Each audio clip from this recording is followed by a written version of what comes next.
Thank you, Manisha, for inviting me. This is such an amazing conversation, and I love these conversations because these conversations come from the heart, doesn't come from your head. It comes from your lived experiences. And to give you an idea about my life and my journey, my full name is Celia Sandhya Daniels, and my pronouns are she and they. I'm a management consultant with more than 30 years of experience working with Fortune 100 companies, and I'm a healthcare and life sciences consultant. The interesting part of it, and I live in Thousand Oaks, California, here with my wife and my daughter. I've been in this country for more than 27 years now. I grew up in India, and I will definitely talk a little bit about my journey back in India. It's going to be an interesting conversation today. I'm looking forward to it. So thank you so much for inviting me. No, and it's my pleasure. In fact, Celia, I have always wanted to understand, the side of life where you come from, and this is purely because of all the stigma that the side is associated with, especially in a country like ours, and the whole transgender history that we have in our country, right? So to actually break the ice there, I would want you to tell me a little about how you have experienced your years of growing up and coming to terms with who you actually are from within, and how you found acceptance, or you didn't find acceptance for that matter, from the society around you, whether it was here and now since you're there, a little about that country as well. Yeah, thank you for mentioning that. Whenever I talk in the podcasts or webcasts, people always assume that Celia, you're in US and you don't understand the issues we're going through.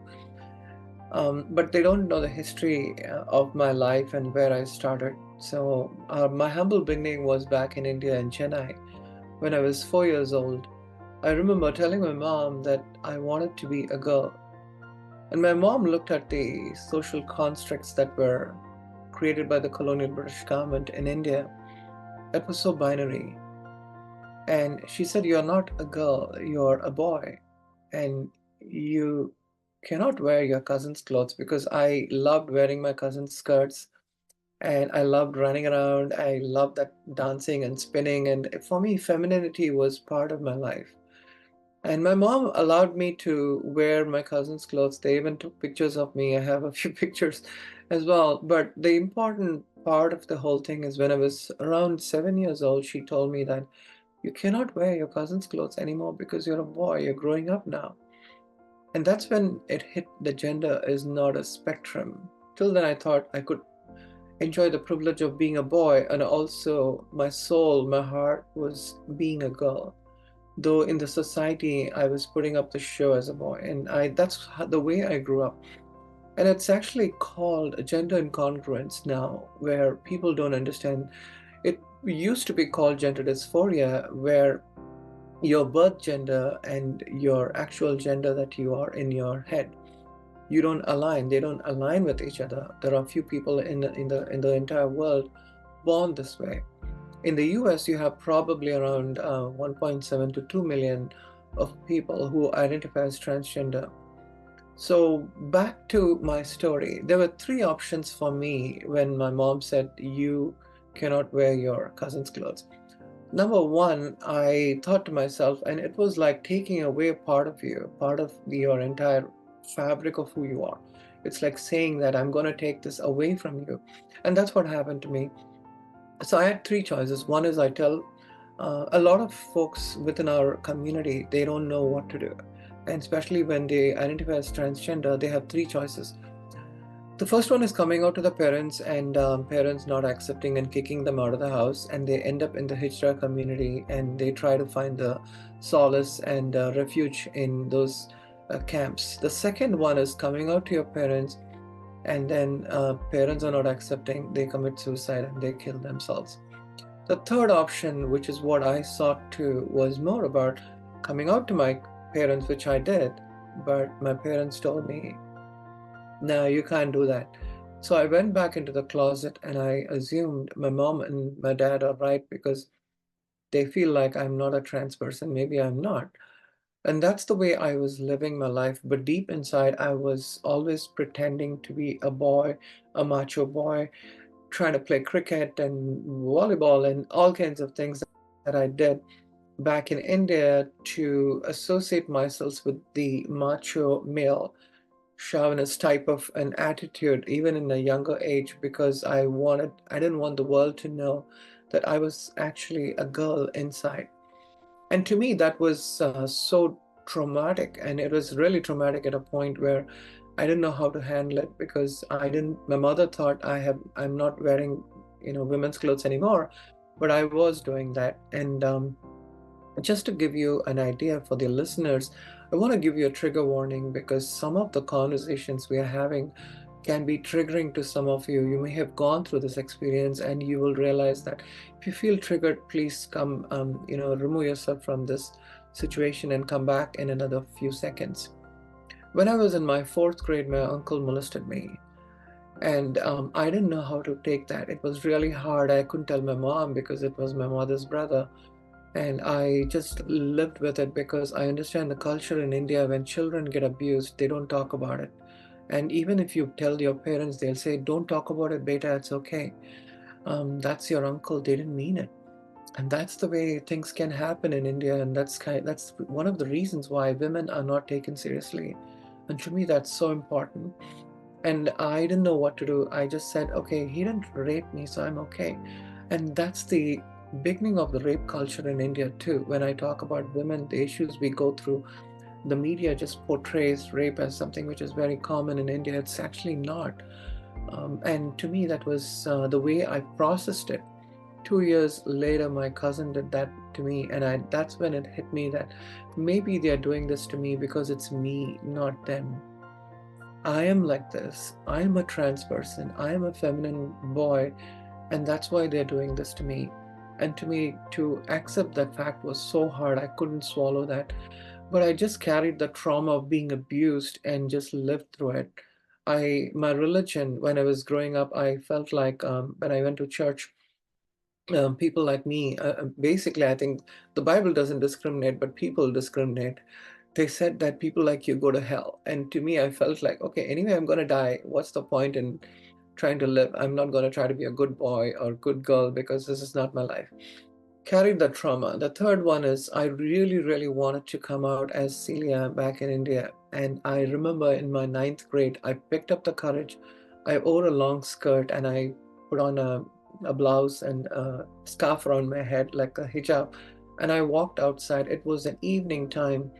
I walked through a construction site. I could feel the wind blowing on my face, and I felt so happy. One of the joyous moments in my life was just to be out there in the society, being yourself authentically. And when I walked outside through the construction site, there was a man who was there. He was a security guard. He caught hold of me and said, "What are you doing here?"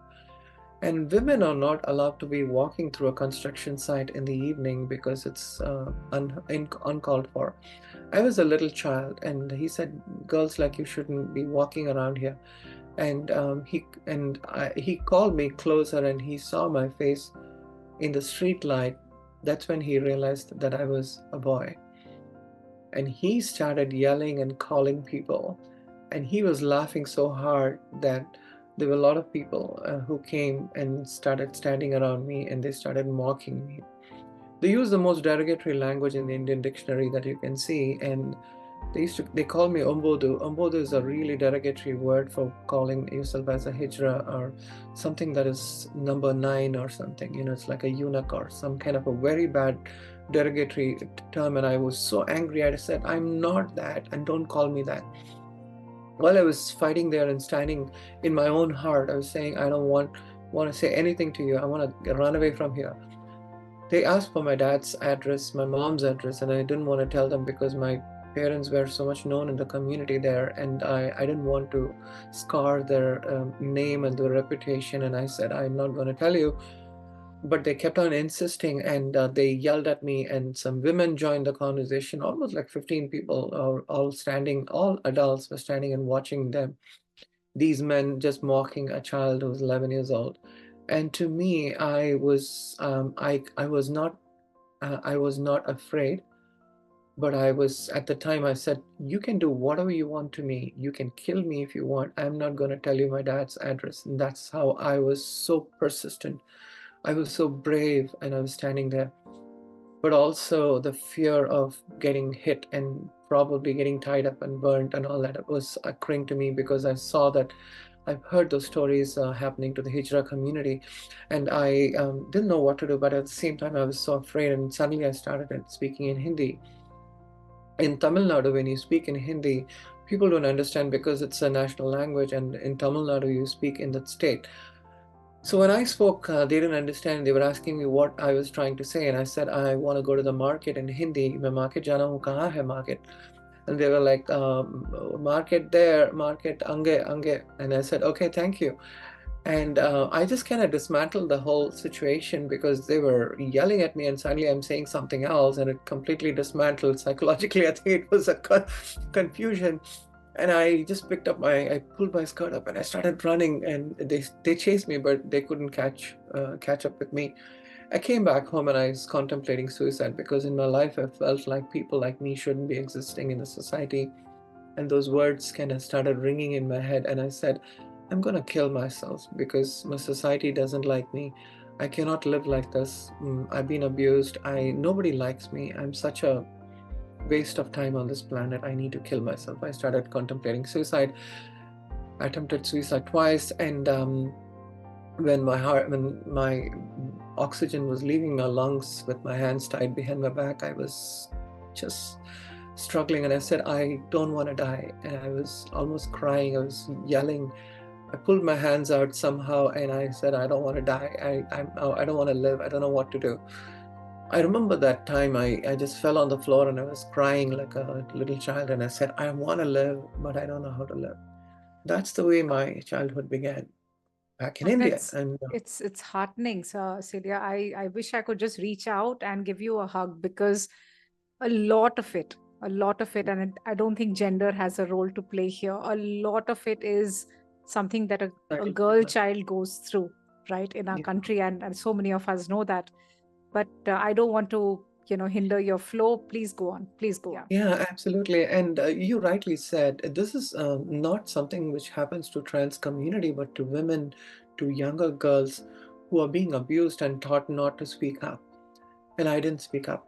I was scared. And then my brain went into a denial mode, and my therapy was the beach. I used to go to the beach and cry, and always that was my therapy. But I went into a denial mode where it was more of learning to suppress your femininity and learning to survive. When you get into a survival mode, you feel like I'm not a trans person because I'm not attracted to boys. I'm attracted to girls. And so I'm not trans. And that's what I did. I kind of mixed up both sexual orientation and gender identity.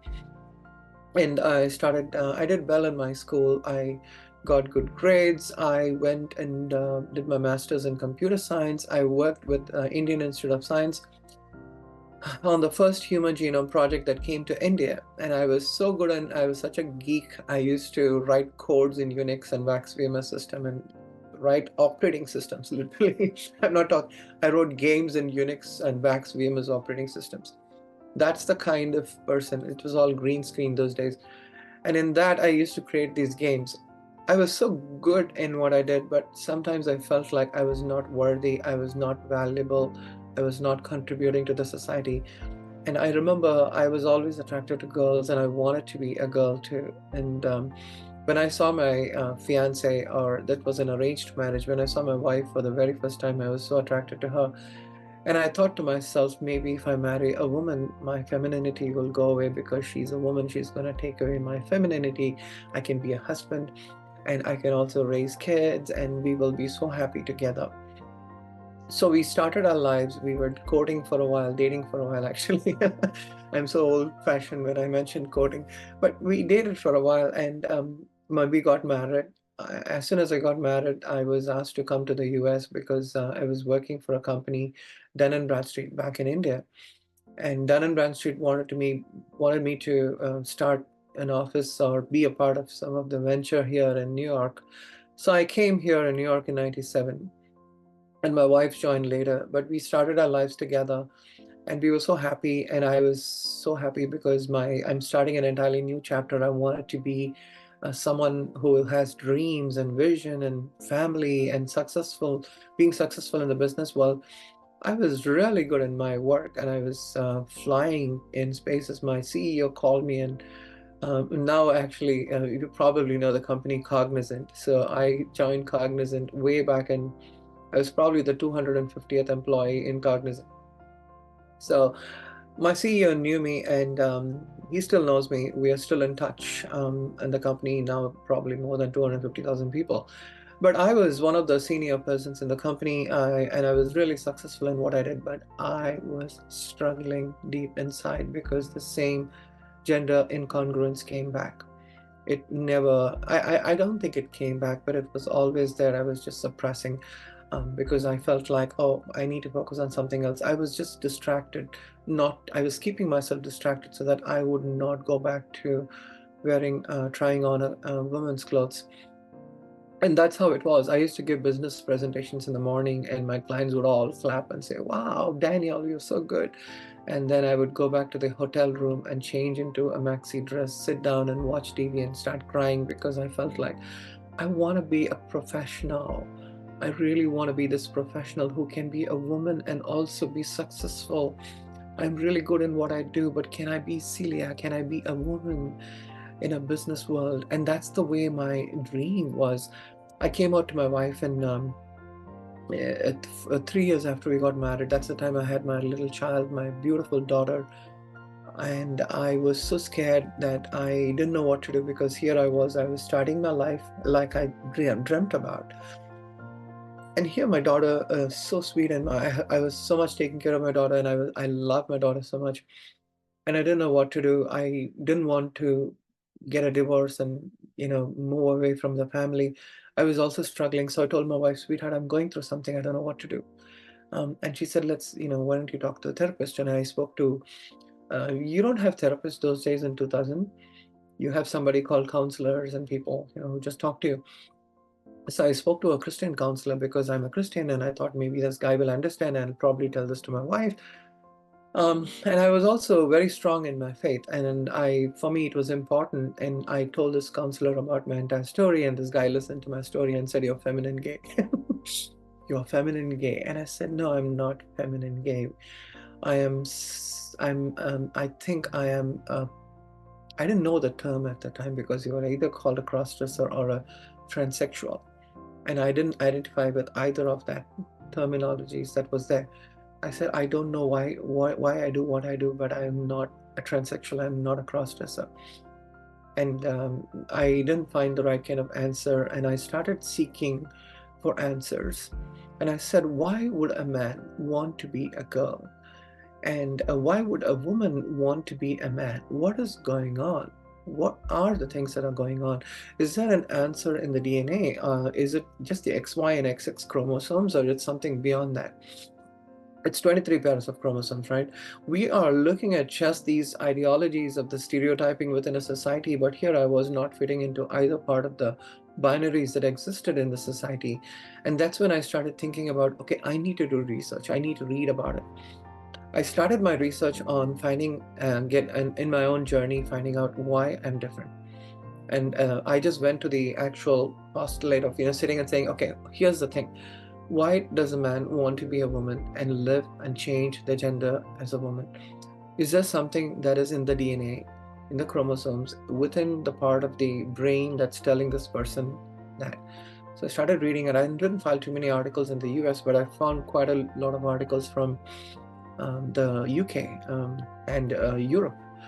There were lots of articles in Denmark, and that's when I read about the story of Christine Jorgensen, who had come out, who was the first trans woman who came out, and I started reading so many articles, and it was so interesting. And I found that the MRI for trans women is so much similar to the MRI for cisgender women. There's been research done in Johns Hopkins University.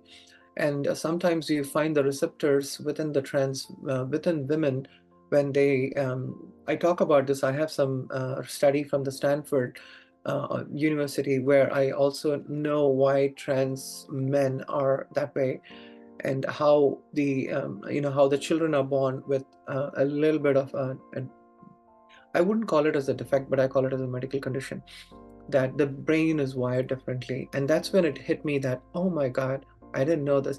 I went to medical conferences, and since I was working in healthcare, I implemented HIPAA for Blue Cross, and I was in the medical field, and I was working with lots of organizations, and to me, I was trying to find the answer, and that's when I found so many articles. And then here I was sitting and thinking, hey, why am I so much worried about my life when this is a common thing? It is like, it's a mental health issue. I call it mental health issue, but it's no longer mental health issue. It was in DSM-5, but at the time I thought it's a mental health condition, and I'm okay if it's a mental health condition, but I need to know how to deal with it.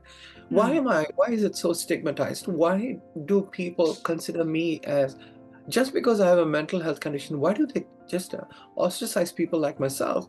Hmm. And it's like leprosy, right? Have, when they have leprosy, when they have AIDS, when they have certain elements, and they go through lots of these untouchable diseases, they are always catastrophized. When people were in those days, when they came up with medical condition, mental health issues, when they have cerebral palsy, or when they were having epilepsy, they were all considered as people who were not part of the community, and they were ostracized. So I was doing this research about my own gender and trying to identify where I fit into the whole framework of why the society is ostracizing people like us. And I wanted to understand, I wanted answers. And to me, I felt like there is so much of answer in science, and people are ignorant about our community. And that was so much, it was just a paramount of issue that I was thinking about. And I was thinking, how do I educate the community about it? I kept telling my wife that, sweetheart, this is what is going on, and I think this is a medical condition. And she understood, but at the same time, as a woman, as a wife of a successful businessman, she was not able to comprehend the fact that her husband was a trans woman. And if you're an Asian Indian woman, you probably can relate to how difficult it would be to suddenly see your husband in a dress. And I totally feel my wife, and I said, sweetheart, I don't know what to do. This is who I am. Anyway, the conversation was interesting, but at the same time, that was one of the time my wife said, okay, do your thing, but don't be very careful, because our daughter is growing up. Don't want our daughter to get a bad impression about you. And I kept it a secret. And whenever I went for my business trips, and when my wife is not at home, I used to be Celia and express myself as Celia, and I felt so happy. And that kind of helped me with my gender incongruence, because if you're aligning in the birth, in the right gender, you will feel like your brain and your body is aligning, and that's incongruence. That's the incongruence is actually when it becomes congruent, you feel much better. And that's why people do surgery, and sometimes they live their lives authentically, both medical transition, legal transition, and of course social transition. So I will tell a little bit about this, but I want us to know that when you look at the Hijra community in India, a lot of them are not medically transitioned. And when they used to just castrate men and consider them to be a part of the community, it wasn't done medically correctly, medically right. So a lot of them died, actually. If you know about the Hijra community, I would say the transgender community, because Hijra is more a term that's used in the North Indian context, and especially in Mumbai. But in Tamil Nadu, they call them as Arva. They used to call Arvani, now they call Tirunangai for trans women, and Tirunambi for trans men. So in every part of India, there is a different language for the trans community. But end of the day, they're all part of the transgender spectrum. If you don't identify in the gender you're born, you're called a transgender person. That's very simple. Understood. This is completely it's completely heartwarming again, Celia. I'm just thinking that, when we as people from a community which is marginalized, right, in let's say our country, Mm. you're sticking to the region, and we feel that life is difficult, but we still have, people within the community we can speak to. And I'm only thinking that, you came from, I think, years of growing up in a situation where you felt lonely, right? You felt completely by yourself and completely, sort of hidden, in terms of the real you was never getting the chance to come out in the open and be yourself. And yet chose to shine. You shone academically through your work, and somewhere, you honed, I think, all your abilities, which then finally got you on the other side of the ocean, right, to where you are today. How is it? How is your life today, Celia? I have heard everything that you told me about the past, but today, and I'm sure a lot of us know that the community gets recognition today, gets acknowledgement, is openly accepted in India as well. How is it for you today? How are you feeling about yourself and about your life in today's light? Absolutely. That's a very interesting question, and also so revealing to me. Nobody's asked me that question. How are you feeling today? It's always about telling yourself, but thank you for asking that question. I can tell you in a couple of aspects. One is personally, I'm doing really well because I came out and I was able to live my life, and I'm able to live my life authentically. Family wise, I can tell you that it's been amazing. I came out to my daughter when she was 12 years old, and my daughter accepted me in 25 minutes. My wife took 17 years to accept me because hoping that I would change and I would change, and that never happened. And I had to educate my wife, but I had to do it slowly and also with passion, understanding and feeling how she is reacting to it. And finally, I think we were able to connect, and I celebrated our 20. We celebrated our 27th wedding anniversary in April, and it's been such a joyous moment for me to really spend my life with another human being who loves me and understands me. And my daughter is now 24 years old, biggest advocate for me, and she stood up in a lot of panels and discussions.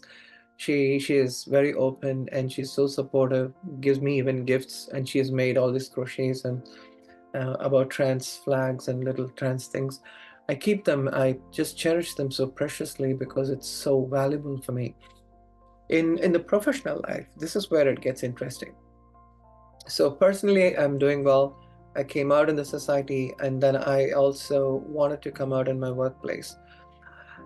I was, as I mentioned earlier, I was really successful in all the initiatives that I was doing, and I was in the peak of my career where uh, I was probably managing like 600 people. I have traveled to India to build their case processing centers in Mumbai, actually, and came to Cognizant, and I was finding a center in Pune to hire more than 600 people who can do case processing for my client in US. And I was at a point in my life where I knew so much and always struggling inside, but all showing the world that I'm a successful brown businessman. So I was at the peak of my career, and I was managing a lot, millions of dollars, and so successful. And I also left my company, and as soon as I left my company and wanted to go out and just try to be myself, Quintiles called me. Quintiles is one of the world's topmost CRO, the contract or clinical research organization. And they called me and they gave me a great position. I was working with them. And then I moved to Capgemini. I was working with them, and I was 3 levels below the CEO. I was heading the life sciences division for North America at the time. So successful as a businessman, but here I am. The world didn't see what I was going through inside, and I was struggling every day. Whenever my friends would go for a happy hour and we'll be talking about something going on, my boss would make fun of women. He would say, "Hey, that girl who came to give the presentation, look at her rack. She is fantastic." And to me, I was like, I'm going to kill you. Don't say that. And just because you're holding beer in your hand doesn't make things better. And this is not a casual locker room conversation. That's our colleague. She came to give a presentation, and I was so angry. And I didn't know how to stand up because I didn't want them to know that, hey, I wanted to fit in. But as much as I was trying not to fit in, I also had this battle of, I'm actually different. I'm not really Daniel. I'm someone different.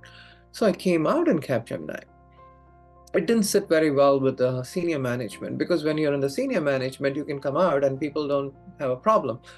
But I mean, you can come out, but you have a problem. When you're in the junior level, when you're just contributing just at your own cubicle and you're just working, no problem. I mean, that's when they don't have an issue. You're a token trans. That's what India is doing today. They just talk about inclusion. They want to hire trans people, but salary wise, way low. very, very low, but they don't really do anything in terms of inclusion. Women, they more than 50% of the workforce in India, they are women, but salary way low compared to a man. Why is that? They do the same job. And so we are battling with these equity issues. And to me, that was hard. So I'll tell you one good incident. So I left Capgemini and I was looking for a job, and Accenture actually called me before I came out. Accenture called me and gave me a job. And they said, can you please head life sciences for the West Coast division? And I said, no, I can't do it because I can't, I don't want to do it. I was so proud of what I did because to me, I even declined the job from Accenture to that extent. And here I am coming out as Celia, trying to find a job and as Celia. But the same qualification, same experience, everything is fantastic. I have a great, now I'm going to start my life as Celia. And I didn't know that the world was so difficult when you're in a senior level. If you're transitioning within your company and you happen to be a vice president, the company doesn't have a problem, they cannot fire you. The companies today either hire you at a junior level, but they don't hire you at a senior level as trans person. If companies do that, kudos to you. I challenge Tata, I challenge Wipro, I challenge IBM, Accenture, I challenge every company in India. If you are willing to hire a vice president who is a trans person, kudos to you. But I don't think you do. You will not do, because the answers that I got from all these companies, they said, Celia, it's all men there. Women are already struggling. How can we have a trans woman in these spaces where you're really sitting along with these people in the boardroom and having all these conversations? I said, I used to have these conversations when I was Daniel. Why is it not happening when I'm Celia? Inclusion was just thrown out of the window. But these companies, they talk about hiring, they talk about women, they talk about inclusion, disability, veterans, pride flags flying all over the space, but none of them had this inclusion. And it was a big problem. So what I did, my savings was dipping down because the companies wouldn't hire me. Even in LA, I would just find these companies, Salesforce, wherever they had a pride flag. I will say, okay, hey, I'm a trans person. I've done this. Look at my experience. Can you hire me? I can really add value. Google. I was literally in places where I could add value to these companies, but they didn't care. Because when you say you're trans, they're like, junior position, yes. Senior, no, it's not going to work with the framework of our leadership here. So what I did, my savings was dipping down, and I was so angry. And at one point, I changed my resume back to Daniel. I was like, to hell with you people. I don't know what to do. Maybe it's a mistake. I'm coming out as Celia. I changed my resume, pulled out all the pronouns. I took away all the cover letter that said I'm trans and all that. I pulled it off and just said, I'm just a businessman. 3 interviews in 1 month. And that's when it hit me that, oh my God, we have a problem here. And I didn't know what to do. Of course, I didn't want to work as Daniel. And I just looked at it and I said, I can't work as Daniel anymore. And I cannot go back to the corporate world as Daniel because the corporate world is not ready for Celia. And that's when I said, I'm going to change the corporate world. I can either sit and complain or I can change. I can empower, I can help you to help me. And that's what I did. So I started, and my wife has been such a great ally to me. She's been such a great inspiration. She said, why don't you just start your own company? Why are you begging these people? So I started my company in 2018. I called it Rebekon Consulting because my daughter's name is Rebecca. And I told sweetheart, I'm going to keep a company in your name, but it's going to have Rebekon. It's more like a consulting thing. And she was so excited, and she's still excited. And I told her, in the future, you can focus on environment and I'm going to focus on people. And that's going to create our company in a much bigger way. She's like, she still calls me dad. I said, call me dad. She says, Dad, your goals are different. My goals are so different. I'm focused on environmental policies and things like that. I said, yeah, continue to do that. She works for the state of California, by the way. And she's one of the biggest analysts in the public utilities division for the state of California. So I'm so proud of my daughter, that little girl who understood me, and now she's so compassionate to women. She stands up for the brown women.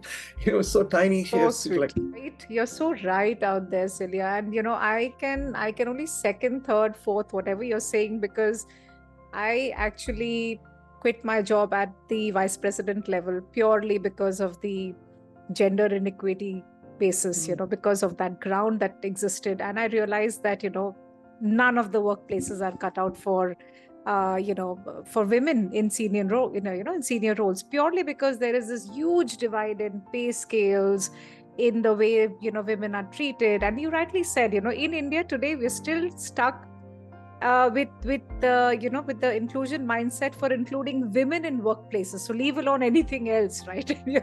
And you're talking about hiring, trans genders. I mean, this is going to take, I don't know how many more decades, right? And I'm glad that you're consulting in this space, purely because, Celia, we need people to talk about it. Purely at a corporate level, drive some sense in there that your abilities don't get masked, your skills don't get reduced, you're being able to deliver, if not at par, maybe better, than people of the male gender. Then why is there so much of inequity in the workplaces? And this is, I think, this stands in a very silent space today, all these conversations, purely because we're talking about diversity still, having to include women. So there's so much of inequity. And I started, after I came out as Celia, I found my salary dropped by 30%. And they wouldn't hire a woman in those roles. And I was a business development. I used to travel quite a bit across, not just in US, but across the world. And now women, they say, hey, yeah, we have Kevin who can do this job better, Celia. And that's the way it works. So I started changing these environments. And one other thing that I wanted to emphasize is being trans is not my agenda in life. I know when the listeners might think, what the heck is Celia saying? But true, being a trans person is not my agenda in life. To be a good human being is my agenda in life. And why I'm saying this is because when I fight for human rights issues, trans issues are a part of it. When I fight for human rights issues, women issues are a part of it, right? So when I came out, I was not just fighting for trans issues. I was fighting for women's rights. I was fighting for gun violence. I fought for immigration rights, healthcare issues. Why women are not being taken seriously when they go to the doctor's office. Women of color are not taken seriously when they go to the doctor's office. So I started speaking up, started talking about intersectionality. To me, the intersectional identities are important. I'm not just trans, right? I'm an Asian Indian, and I am also a person who's neurodivergent. And according to the US disability, I'm also disabled partly because I have cardiovascular issues. And I went through cardiac arrest and so many complications that I have. I'm just giving my hip data away. But I did a lot of things, especially with and to me, I'm not a veteran, but I check all the boxes that the company is asking for self-identification. So the future of a workforce are going to be intersectional identities. It's not just women, but women of color, women who are disabled, women of color who are veterans. And that's the way I look at it. And that's the way I feel we can change the way in which the companies today hire people, the way they view us, and thinking that, oh, Celia cannot probably do this job because it's mostly John, Kevin, or Anup who can travel. Or maybe No, even Daniel. Or maybe yeah, even Daniel. not, yeah. So I think that's where I think it's important for us to It's, yeah. look at inclusivity in a different way. Absolutely, Celia. In fact, that brings me to this, the larger question. How is your professional life going? What exactly are you doing in that space, and how is that turning out to be with Rebekon? After I started my company, I started educating, engaging, and also empowering companies to be truly inclusive from the bathroom all the way up to the boardroom. And that's the tagline that I use because people like myself, we struggle in the bathroom. And we need to see bathroom issues are there in this country today. There are more than 500 plus anti-LGBTQ bills that kind of tells me that I'm a fraudulent person today in certain states. If I travel to Florida today and pull out my license and give it to them, when they look at the X in my gender, they will say that it's a fraudulent license. And that's the kind of people we have today in the US. Now you can see how appalling it is, especially women's rights were taken away from the reproductive. They need to make decision on their own bodies. Why is it taken away?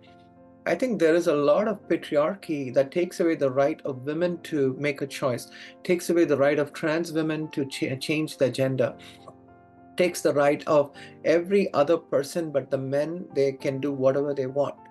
But women, you cannot decide how you want to have your child, because we have a legislature for that. And you, Celia, as a trans woman, cannot go around having a gender affirmation surgery, because we don't accept that. We don't like your lifestyle. This is the way in this country, in US, has been going backwards.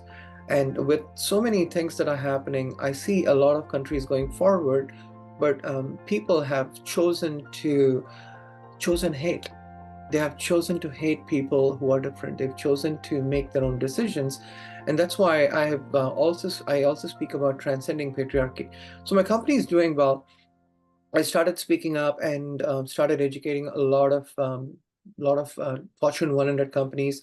I've been invited as a keynote speaker, been invited as a panelist, been invited as a workshop. I've conducted workshops on true inclusivity, and also looked at the DEI metrics in the company. And I've been in the IT industry for a while, so people can't just fool around with me.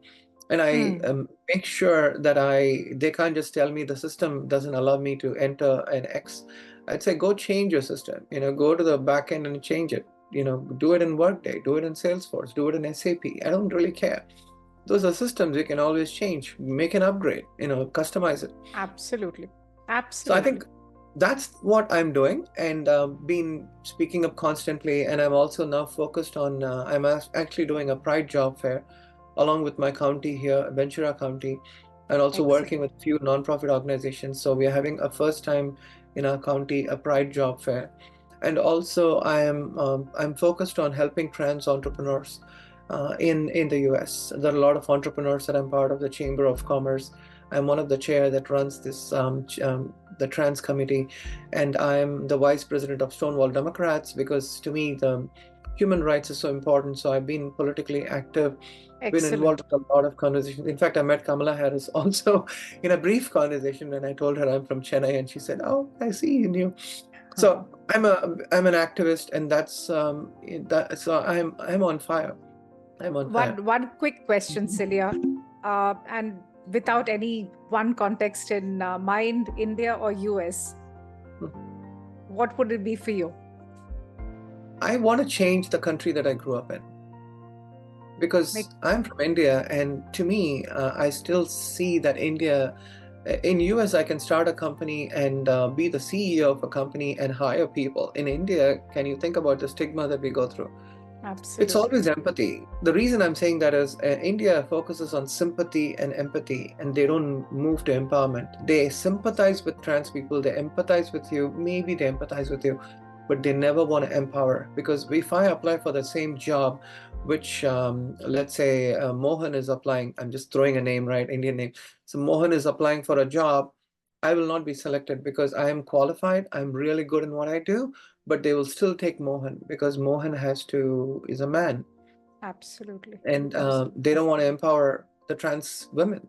Right. So that's where I think my heart is always in India. That's so nice to hear. I'm so happy to hear this, because I just wanted to feel where the roots are, and that makes sense, because at the end of the day, I think you've had the 360-degree experience of life. There's so much of value you can add wherever you could be stationed. But if there could be some work done back here in India, I think that would be so good, because growing up in this country, one thing that I've realized, Celia, and I have not left the country for work, so I've been here and I've watched the country transition to where it is today.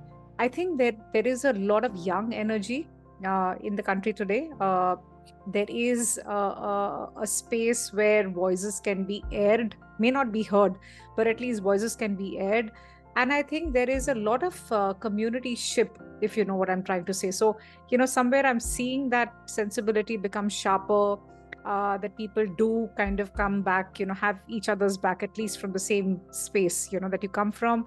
And I think with days to come, if we can learn the best lessons from each other, we can probably prevent the country from making the same mistakes that have happened world over, right? And that could be very refreshing to see. So I think the good thing is, and I think the only hope also is that we should not give up at the end of it, which is the same drive with which what I do. Coming to the next question, Celia, what next? What does the future hold for you? Where are you headed? What's the focus right now? I just gave a, I was just talking to a big pharmaceutical company yesterday. The the future that I see is trans people going to moon. Trans people who are scientists and they're so creative. People in our community are always creative. And 70% of the workforce are going to be Gen Zs and millennials in 2030. We see a future where your children, my daughter, can thrive and not worry about whether they're disabled, or because it's so easy to access healthcare. It's so easy to access where they want to go. And that's the future that I think about. And how can I enable that future? I don't want to be building monument for myself, but I want to create pathways for the future, for the younger generation. And to me, that is very important. And I'm 55 years old. I'm not going to get any younger. I'm only getting older. But how can I help your child? How can I help my daughter? How can I help the children of the listener today who are thinking about, what do I do? Why do we have this conversation? What can a trans person do? What can Monisha do, who part of this conversation in this podcast? We want to educate the community so that we can create a better coalition of people who are like-minded, create allyship within each other. I see a lot of division in our and polarization, demonization, and also politicization. End of the day, a community is not something to be politicized, or it's not demonized. We are human beings. I think the trans community has been around for more than 4,000 years in India. They were always there. They are not going away. And when I speak about it, and US talks about Stonewall as the origin of the trans rights, I tell them that right from the Stone Age to the Stone Wall, I've seen this happen. It's not a stone wall because it's been there for a while. And that's the future that I'm thinking about, where we have people. We don't talk about caste, we don't talk about religion, we don't talk about gender, but we are in a position where our salaries are correct and we are aligned correctly. We are respected, we are valued. And that's the future that I think about. It's going to take time, but if I have to educate till I hit the grave, I would continue to do that. And that's what I tell and that's what I told even in the some of the conversations. I tell them that we are here as allies. As a trans person, I'm an ally to women. As a woman, you're an ally to the trans community. You're an ally to the people with disabilities. You're an ally to veterans. And to me, that's what is important, because being trans, as I mentioned, is not the important thing. But how can I be a parent? How can I be a person who's an advocate for people with disabilities in the healthcare space, making a difference? Absolutely. And even today, when I talk about inclusion, I talk about the UI UX that the software companies are developing, where you can look at accessibility, you can look Yeah. at color blindness, how Hmm. easy, how many clicks you want to do in your mouse to get to the next menu. How is the voice activated robots and chatbots able to understand when you are not able to, when you have stammer? They are not able to understand you. There is so much of frustration. There's so much in this world we need to change, and we're going to do it together. We're going to do it slowly. Absolutely. But building Absolutely. allyship is important. Absolutely. The other thing also I'll tell you, Manisha, I think the important thing is inclusion should not create exclusion. I've seen a lot of times inclusion has created exclusion because you are an ally to the community, but me as a trans person, if I say, hey, you don't understand me, you don't get what I'm doing, I'm trying to exclude you. When you're trying to say, Celia, I want to be a part of this conversation, I want to stand up for you, I want to speak up for you. I think that's an education that also needs to happen within the LGBTQ community, where we need to learn to respect our allies. I'm having Absolutely. a session today in the local library. It's basically, how do you develop meaningful allyship with the community? I'm having a trans person and their spouse today. I'm interviewing people. I started speaking up. And whenever I speak in some of these conferences, I say, how many of you are allies? Please stand up. I want to recognize you. So And they sweet. just go bonkers, like, what? Why are you calling us? This is a trans conference, and I say, no, my wife is my ally, my daughter is my ally, and Right. that's why we need to do this. So that's what Absolutely. it is. No, thanks for saying that, and I keep saying this to everybody I speak to, Celia, that at the end of the day, we're all human beings, right? We all have the same needs. And at the end of the day, who are we to say that you don't belong to my part of the world, right? Who are we? Who are we to create these barriers? These conversations, I think, like I completely believe they can not just, I think, have an impact the way that we want it to have an impact, but I think they can at least stop someone who's listening to make them think, right? So I think when you identify the the commonalities that each of us have, you'll realize that pretty much everything is the same.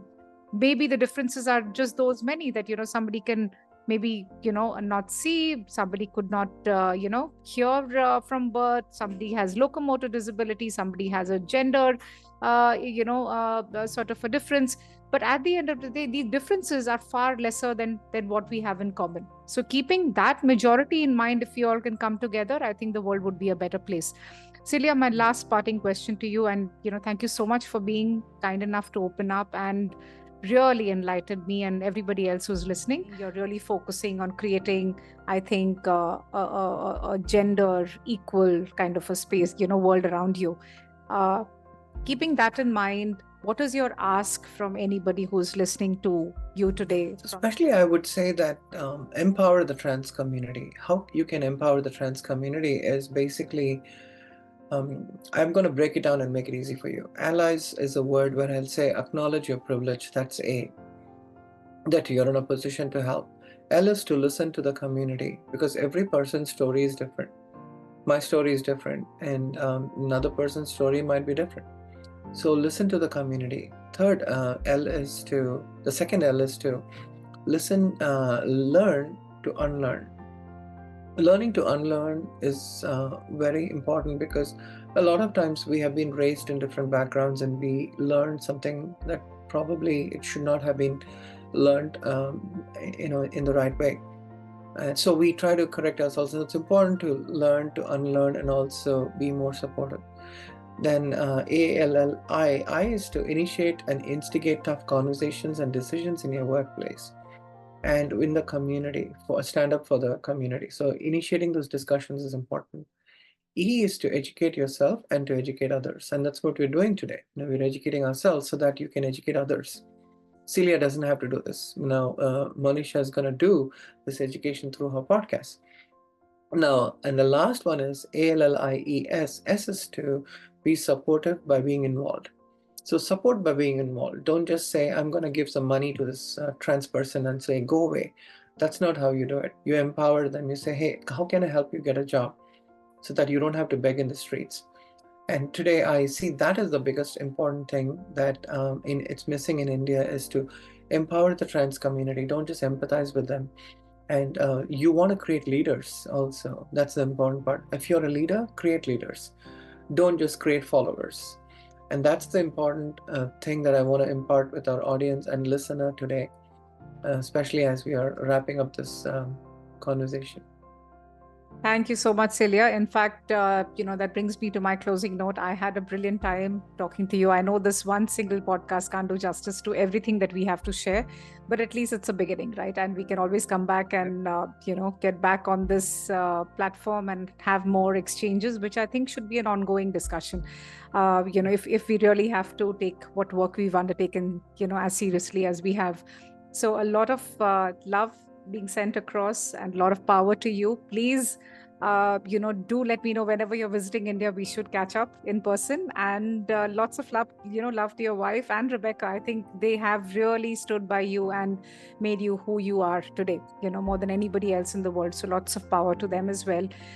Please do take care, and till we meet again. Thank you, Manisha, and same to your children as well. Bye.